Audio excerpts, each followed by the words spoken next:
Assalamualaikum warahmatullahi wabarakatuh. Perkenalkan, saya Nanda Rizky Triputra dari Prodi Manajemen. Dalam video ini saya akan menyelesaikan tugas mata kuliah Pancasila yang bertema pelajaran dari sejarah Pancasila bagi generasi muda. Dalam video ini saya akan membahas tentang lahirnya Pancasila dari dasar negara Republik Indonesia dari masa BPUPKI, Piagam Jakarta, hingga PPKI. Yang pertama adalah masa BPUPKI, di mana pada tanggal 29 April Jepang membentuk BPUPKI atau Badan Penyelidik Usaha-Usaha Persiapan Kemerdekaan Indonesia, yang tugas utamanya adalah menyelidiki dan merumuskan dasar negara Indonesia merdeka.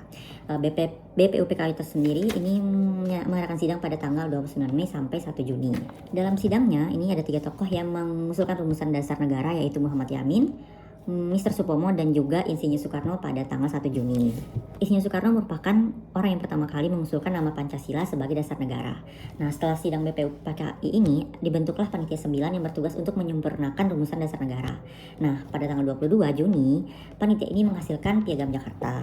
Selanjutnya adalah Piagam Jakarta, yang dimana merupakan naskah awal pembukaan UUD 1945 yang memuat rumusan dasar negara. Nah, rumusan sila pertama dalam Piagam Jakarta itu berbunyi ketuhanan dengan kewajiban menjalankan syariat Islam bagi pemeluk-pemeluknya. Nah, rumusan ini merupakan kompromi antara tokoh nasionalis dan tokoh Islam pada saat itu. Selanjutnya adalah masa PPKI, yang dimana setelah proklamasi kemerdekaan 17 Agustus, besok harinya 18 Agustus, PPKI atau Panitia Persiapan Kemerdekaan Indonesia ini mengadakan sidang dan menghasilkan beberapa keputusan penting, yaitu mengesahkan UUD 1945 yang termasuk pembukaan yang berisi Pancasila, menghapus 7 kata dalam sila pertama demi persatuan bangsa, dan juga menetapkan Pancasila secara resmi sebagai dasar negara Republik Indonesia. Nah, rumusan finalnya itu menjadi ketuhanan yang Maha Esa. Dengan demikian, Pancasila ini lahir dari proses yang panjang, yaitu dari BPUPKI, Piagam Jakarta, dan juga PPKI. Dari peristiwa-peristiwa tersebut, banyak nilai Pancasila yang tercermin. Salah satunya adalah nilai persatuan Indonesia dan kemanusiaan yang adil dan beradab. Nah, Insinyur Soekarno ini tidak hanya memikirkan kelompok tertentu, tetapi seluruh bangsa dan keberagaman agama, suku, maupun budaya.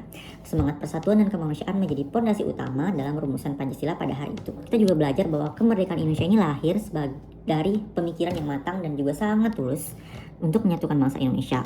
Nah, Soekarno dan pendiri-pendiri lainnya itu tidak hanya memikirkan hari-hari itu saja, hari kemerdekaan, tetapi memikirkan juga masa depan bangsa Indonesia ke depannya. Nah, untuk nilai persatuan yang sangat relevan bagi generasi muda, yaitu kita dapat melihat di era media sosial sekarang itu banyak sekali perbedaan pendapat yang kita lihat. Nah, disitulah kita harus tetap menjaga sikap saling menghargai, tidak terpecah karena perbedaan, dan tetap fokus untuk membangun bangsa Indonesia dengan semangat gotong royong. Bagi kita sebagai generasi penerus, Pancasila ini bukan hanya sekedar hafalan dan bacaan, tetapi juga sebagai pedoman hidup agar kita bisa tetap bersatu, bersikap adil terhadap sesama, dan juga terus menjaga keutuhan bangsa Indonesia. Demikianlah video yang saya buat. Terima kasih.